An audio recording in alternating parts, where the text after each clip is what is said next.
नमस्कार, मैं डॉक्टर बबीता काजल, चौधरी बल्लूराम गोदारा, राजकीय कन्या महाविद्यालय श्री गंगानगर से।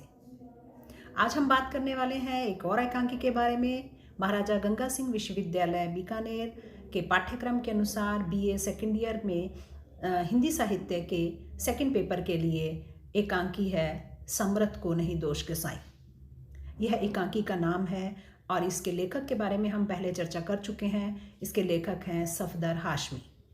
आइए इस एकांकी के कथानक पर बात करते हैं। जब भी कोई एकांकीकार जो है वो एकांकी लिखता है तो वो राजनीति, इतिहास, संस्कृति और धर्म, समाज, बहुत से क्षेत्रों से कथा वस्तु का चयन करता है। निश्चित रूप से अपने आसपास के विषय क्षेत्र को वो चुनता है। इसके लिए वो उस समय की आधुनिकता को ध्यान में रखकर एक नवीन दृष्टि से एकांकी के ताने बाने की रचना करता है।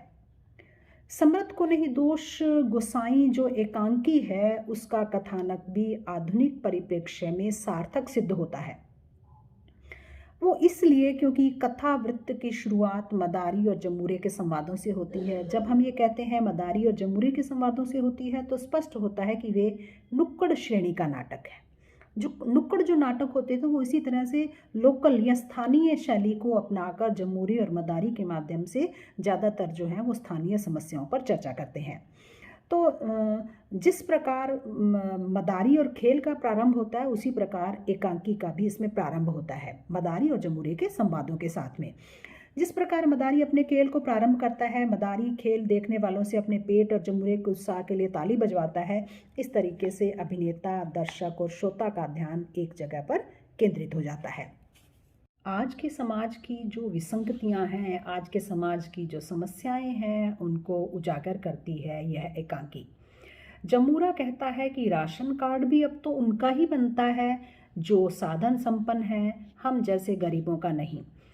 अर्थात राशन कार्ड की व्यवस्था करने के पीछे उद्देश्य क्या था कि जो बिल्कुल जो निम्न आय वर्ग के व्यक्ति हैं उनको सरकारी स्तर पर सारी सुविधाएं, सरकारी स्तर पर उनकी आवश्यकताओं की पूर्ति की जा सके।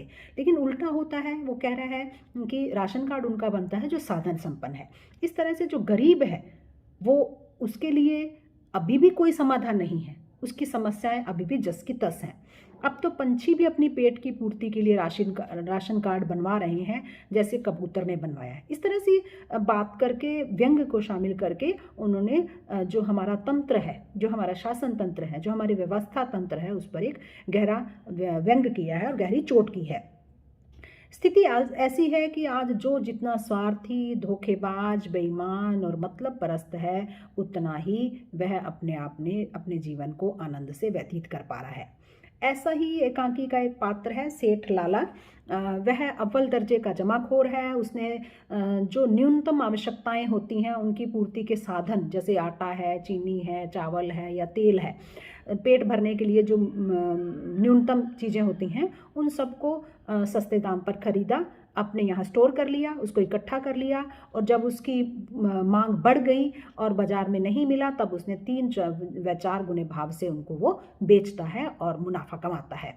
इस तरह से जो आम जन है वो चाहते हुए भी अधिक दाम होने के कारण उन चीज़ों को नहीं खरीद सकते। जिनके लिए वो हैं वो चीज़ें वो नहीं खरीद सकते क्योंकि उनका दाम इतना ज़्यादा है और वो खरीदने में असमर्थ होते हैं। और लाला अपने इस जमाखोरी और काले धंधे में अकेला ही संलिप्त नहीं है, बल्कि पूरा प्रशासन, मंत्री हैं, चाहे पुलिस प्रशासन है, वो भी कहीं ना कहीं उनके साथ में जुड़े हुए हैं।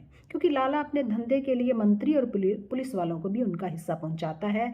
और हर जो काम इस तरह का होता है उसमें अकेला लाला हिस्सेदार नहीं है, उसमें बहुत सारे सोपान हैं। हर सोपान पर एक व्यक्ति उनके साथ में, एक व्यवस्था, एक तंत्र जो है वो उनके साथ में जुड़ा हुआ है और वो उनके उस लाभ में, उस मुनाफे में, अंधी कमाई में भागीदार है।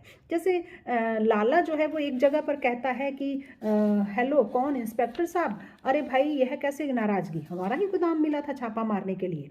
पुलिस अगर उनके गोदाम पर छापा मारता है तो वो व्यक्तिगत रूप से अपनी जानकारी का लाभ उठाकर उनको जो है वो कहीं ना कहीं उनका मुंह बंद करने के लिए उनको कुछ ना कुछ सामान भिजवा देते हैं।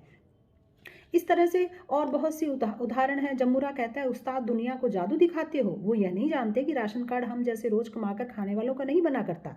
राशन कार्ड तो उनका बनता है जिनके पास रहने का पक्का ठिकाना हो। मतलब ये थोड़ी एक विरोधाभासी स्थितियां हैं, एक विसंगतिपूर्ण स्थितियां हैं जिनसे हमारा समाज ग्रस्त है। और यही कारण है कि शायद जो अमीर है वो और अमीर होता चला जाता है और जो गरीब है वो और ज़्यादा गरीब होता चला जाता है। इसी तरह से एक जगह पर लाला कहता है कि मेरी जो है सावित्री जी से बात कराइए, मैं उन्हें 1.5 लाख का चंदा देना चाहता हूँ। और चंदा क्यों देना चाहता हूँ? उनके पास मेरे प्याज और चीनी की एक्सपोर्ट की फाइलें दबी हुई हैं। यहाँ पर चंदा और दान भी देने के पीछे कोई ना कोई काम है, कोई ना कोई उद्देश्य है, कोई ना कोई अपना पैसे का काम करवाना जो है वो उनका उद्देश्य है, इसलिए वो करवाते हैं। इस तरह से और भी बहुत सारी चीज़ें हैं जहाँ पर जो है महंगाई और जमाखोरी जो है उस पर एक तरह से चोट की गई है। और ये बताया है कि महंगाई और जमाखोरी वास्तव में होती नहीं है, बल्कि उसके लिए जो बड़े बड़े सेठ हैं, बड़े बड़े साहूकार हैं, जमाखोर हैं, जो वे जिम्मेवार हैं, उसके लिए वे उत्तरदायी हैं। और वे जो एक 2 रुपये चीज़ है उसको 200 रुपये कमाते हैं। ये जो लाभ का इतना ज़्यादा प्रतिशत है वो कहीं ना कहीं समाज के लिए और देश के लिए बहुत बड़ा नुकसानदायक होता है, महंगाई के लिए और जमाखोरी के लिए। मदारी और जमूरा लाला से कहते हैं, तुम ऐसा करते हो हम इसकी रपट लिखवा देंगे। लाला का जवाब भी उसी तरह का होता है कि मैंने लाखों रुपए बड़े लोगों की सेवा चाकरी में ऐसे ही खर्च नहीं किए हैं जो तुम्हारे रपट से डरूंगा। इस तरह से जो हर कदम पर लाला सूदखोर जैसे, जमाखोर जैसे लोग जो हैं वो अपने इंतजाम करके रखते हैं कि उनकी चोरी, उनकी जमाखोरी, उनका जो इस तरह का कृत्य है वो किसी तरह से पकड़ में ना आए और उनका जो है खेल इस तरह से धंधा चलता रहे। मदारी और जमूरा जो है वो अपने खेल के माध्यम से देश के जो राजनेता हैं उनकी वास्तविक तस्वीर को सामने रखते हैं। और ऐसे नेता जो आराम परस्त होने के साथ साथ जनता की समस्याओं से जिन्हें कोई लेना देना नहीं है, और अगर उनसे कुछ पूछा जाता तो वो कहते हैं हम तो जनता के सेवक हैं, जबकि वास्तविक रूप से वो जनता के सेवक न होकर एक ढोंगी होते हैं और जमाखोर होते हैं और मुनाफाखोर होते हैं। इस प्रकार के जो जमूरे और मदारी के वक्तव्य हैं उनके माध्यम से अनेक जो विसंगतियां हैं समाज की उनको सामने दिखाया गया है और अनेक प्रकार के पात्रों पर करारे व्यंग किए गए हैं और सवाल जवाब के माध्यम से नेताओं के चरित्र को दिखाया गया है। और नेता जो होते हैं वो अपनी कमियों पर सफाई देते नजर आते हैं। इसी तरह से मंत्री भी अपनी कमियों पर सफाई देते हैं। मदारी और मंत्र शक्ति से मंत्री की सच्चाई को, मदारी जो है वो मंत्र शक्ति के माध्यम से मंत्री की सच्चाई को बाहर निकालता है। तो बहुत सारे पक्ष हैं जो इसमें इस एकांकी के माध्यम से हमारे देश की विभिन्न समस्याओं को सामने लाते हैं। इस एकांकी में बोरा भी एक पात्र है और बोरा अपना आत्मकथ्य कैसे कहता है, एक खेत में जन्मा था मैं, मेहनत की आग से, मेहनत के और धरती के सुंदर सुहाग से, कटा हुआ नुकसान ने फिर खेत से एक दिन मंडी में लाके छोड़ दिया खेत से एक दिन। इस तरह से बोरा जो है वो अपनी कहानी को कहता है। बोरा किस चीज़ का? राशन का बोरा। राशन का बोरा अपनी आत्मबीती बताता है और अपनी यात्रा, जीवन यात्रा के बारे में बताता है। तो एक एकांकी में व्यंग के साथ साथ हास्य का पुट भी समाया हुआ है। बोरे की पंक्तियां हैं, वो आगे क्या कहता है कि बेचे खरीदे मुझको बस इतने बशार जनाब, दिन दूने रात चुगने बढ़ते ही गए दाम। फिर वो आगे कहता है, एक दिन खरीद कर इसी लाले ने मुझको जी, गोदाम में जकड़ दिया साले ने मुझको जी। अब आया हूँ बाहर तो है बस यही तमन्ना, दौलत की इस जकड़ से मैं आज़ाद रहूँगा, मेहनत की मैं औलाद हूँ, मेहनत की देन हूँ, मेहनत कशों की बस्ती में आबाद रहूँगा। इस तरह से बोरा भी वहाँ पर एक पात्र है और किसका प्रतीक है? वो एक आम जनता की आवश्यक वस्तुओं का प्रतीक बनकर, उनकी आवश्यकता का प्रतीक बनकर आम जनता का प्रतिनिधित्व करता हुआ उसके पात्र को एकांकीकार प्रस्तुत करता है। यह था समरथ को नहीं दोष गोसाई एकांकी का कथानक संक्षेप में। अगली कक्षा में हम बात करेंगे इसी एकांकी की विशेषताओं के बारे में। अगर आपको इस तरह की ऑनलाइन कक्षा में, वीडियो में पढ़ने में कुछ असुविधा आ रही है, आप कमेंट बॉक्स में लिख सकते हैं, आप मेरे व्हाट्सएप नंबर पर भेज सकते हैं। और आपको अगर किसी और बिंदु पर इस तरह के वीडियो चाहिए तो वो भी बता सकते हैं।